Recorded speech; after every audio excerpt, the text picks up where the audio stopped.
Ada sebuah hadis yang dhaif. Hadis itu dhaif. Tidak boleh jadikan akidah kita, tapi hanya sekedar untuk didengar sah-sah saja. Apa kata Rasul? Bahwa Al-Mahdi dibaiat nanti di bulan Muharram. Diawali dengan terjadi hantaman meteor ke muka bumi pada bulan Ramadan, di pertengahan Ramadan pada hari Jumat. Kalian larilah ke dalam rumah-rumah kalian, tutuplah pintu dan jendela kalian rapat-rapat. Masuklah ke dalam kamar, sujudlah kalian baca subhanallah, subhanallah. Siapa yang membaca itu, dia akan Allah selamatkan. Yang tidak melakukan itu, dia akan binasa celaka. Maka qadarullah bertepatan 1441 besok ini, pas hari Jumatnya tanggal 15 Ramadan, hari Jumatnya 1441 besok. Apakah ini Allah Alam? Tapi hadis ini dhaif. Kata Ustaz Syafiq Basalamah, ini hadisnya malah maudhu katanya. Ya, dia bacakan riwayat dari Syekh Ibnu Jauzi, tapi saya menamakan hadisnya dhaif. Cukup sebagai informasi bagi kita. Yang jelas tanda-tanda yang lain menunggu. Nah, kaum muslimin yang kami muliakan, melihat tanda-tanda ini semua, jika benar demikian, berarti dari Oktober, November, Desember, Januari, Februari, Maret, April, Mei kita Ramadan. Tinggal Juli ya, Mei 7 bulan lagi ke depan kita Ramadan. Waktu kita sempit, menjelang waktu sempit ini akan banyak kejadian-kejadian alam yang mengerikan. Lihat saja, kalau ini benar-benar terjadi berarti sah. Jika belum terjadi, kita berlapang dada, kita senang dan bangga, kita sujud syukur, dan kita diberi oleh Allah kelapangan dan kesempatan lagi ke depan. Jika terjadi, jika tidak, bersyukur kita sama-sama. Jika terjadi, harusnya setelah saya sampaikan, bapak-bapak, ibu-ibu melakukan persiapan. Sebab apa? Sebab akan banyak bencana-bencana alam yang mengerikan yang akan terjadi. Baik Indonesia, baik Asia Tenggara, baik Asia Tengah, baik Arab, Afrika, Amerika, Eropa, negara-negara di dunia akan menyaksikan banyaknya kejadian besar yang akan menimpa bumi ini. Ditambah dengan banyaknya pertikaian, pertumpahan darah. Wa kathural haraj, wa kathural haraj, wa kathural haraj. Jadi kuncinya saya kasih tahu, yang pertama, kalau ini belum terjadi maka belum. Yang pertama, meninggal dulu salah seorang di antara manusia yang paling dicintai orang beriman, dan kematiannya marah orang beriman satu bumi. Itu kunci yang pertama. Yang kedua, ada bintang berekor mengelilingi bumi selama 3 sampai 7 hari, di mana seluruh orang beriman seluruh manusia menyaksikan kejadian itu. Jadi bintang berekor ini Pak, nggak pakai alat pun kita bisa melihatnya nanti. Nggak pakai alat, dengan mata telanjang. Bintang berekor ini mengelilingi bumi antara 3 sampai 7 hari. Kalau terjadi pada masa kita sampai Ramadan besok, berarti bersiap-siaplah kalian, kata Rasulullah. Persiapkan makanan yang dapat bertahan selama 1 tahun, dan selamatlah diri kalian dan keluarga kalian. Saat itu saya anjurkan, larilah meninggalkan kota dan pinggir-pinggir pantai. Jauhkanlah diri dari gunung-gunung meletus, dan berikanlah diri kita di tempat-tempat yang tersedia sumber mata airnya banyak, tanahnya subur untuk bercocok tanam, dan kapling-kaplingan tanahnya sudah milik kita. Bangunlah rumah-rumah sederhana untuk tempat bertahan kita dari masa-masa fitnah, masa-masa chaos. Hal itu sudah disaksikan, tapi saya anjurkan sih dari sekarang Pak. Dari sekarang, jangan nanti udah terjadi baru nampak. Saat itu kita siapkan. Saya rasa sulit itu Pak. Saya rasa sulit untuk mempersiapkan diri. Kalau iya sekarang, sementara belum dipakai, serahkan ke Tahfiz Quran untuk dijadikan sebagai lembaga tahfiz yang bisa dikelola untuk pendidikan Al-Quran di sana. Tapi setelah terjadi, kita semua sudah punya tempat di mana kita lari dari tepi pantai, dari kota-kota besar, dari tempat gunung-gunung meletus. Ini kota besar loh ya. Jabodetabek secara merata adalah kota-kota besar. Saran saya, dari sekarang sudah bikinlah tempat di puncak-puncak bukit yang punya sumber mata air. Bukit itu jauh dari kota, jauh dari gunung berapi, dan punya sumber-sumber kehidupan. Ini yang saya sarankan Pak. Maaf kalau boleh saya beri pilihan, untuk orang Sumatera, larilah ke Sumatera.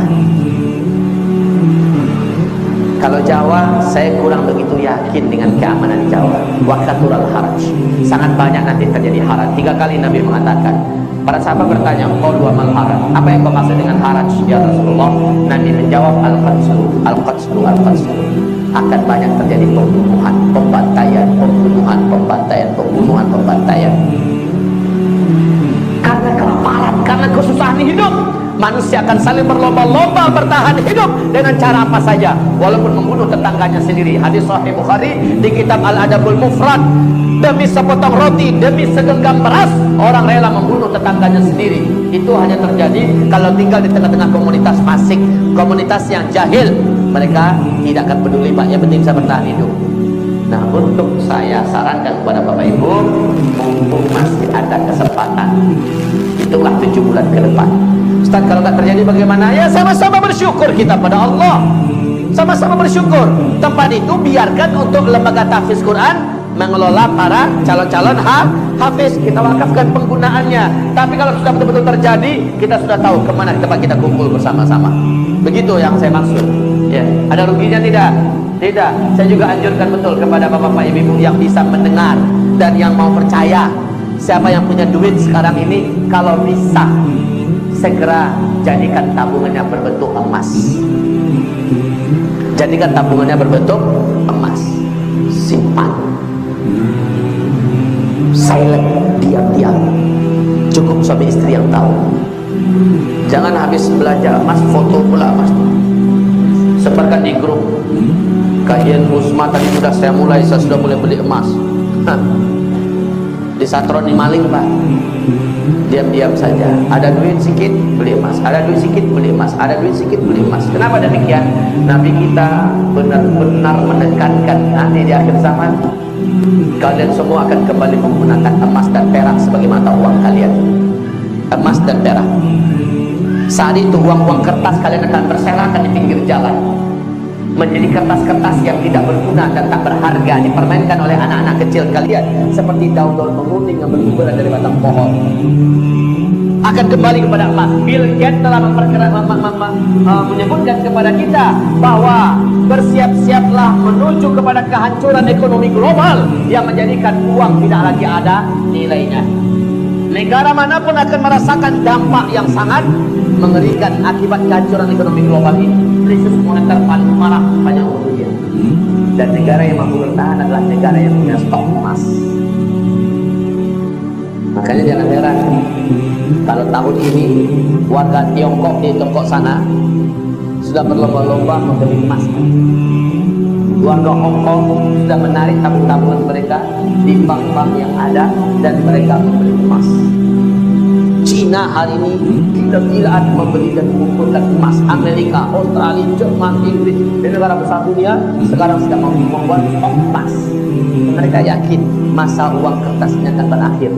Kalau Bapak Ibu mendengar ada nama Bitcoin atau electronic money, saya pastikan dengan hadis-hadis Nabi itu tidak akan pernah berjaya. Walaupun sudah dimulai sekarang, kan sudah mulai mall, ya beberapa mall kan sudah mulai menggunakan Bitcoin, ya menggunakan electronic money. Tapi itu tidak akan sampai sukses berjaya berikutnya. Sebab apa? Masih di masa-masa jayanya uang kertas ini akan berakhir. Bapak semua akan dikiring secara pasti oleh Allah kembali menggunakan emas. Jadi siapa yang punya duit, ada rezeki sedikit, ya belilah emas. 1 kilo, 2 kilo. Kenapa ketawa, Pak? Tapi amalkanlah sekali, Bapak tidak akan menyesal.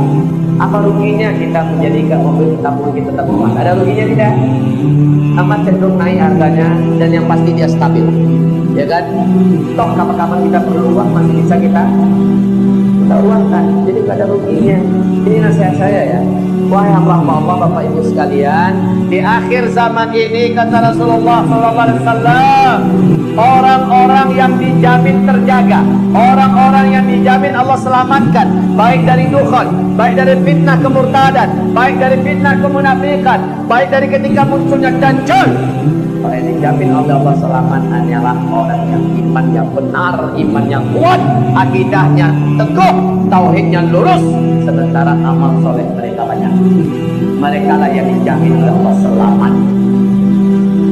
Bukan orang yang duitnya banyak, bukan orang yang investasinya banyak, bukan orang yang jabatannya tinggi, bukan orang yang hartanya dan tanahnya luas, bukan penguasa pemimpin, orang yang memiliki pangkat yang hebat, tidak. Yang akan selamat di akhir zaman hanyalah orang yang akidahnya kuat, imannya mantap, tauhidnya lurus, sementara amal solehnya banyak. Hanya ini orang yang akan diselamatkan oleh Allah Subhanahu wa ta'ala.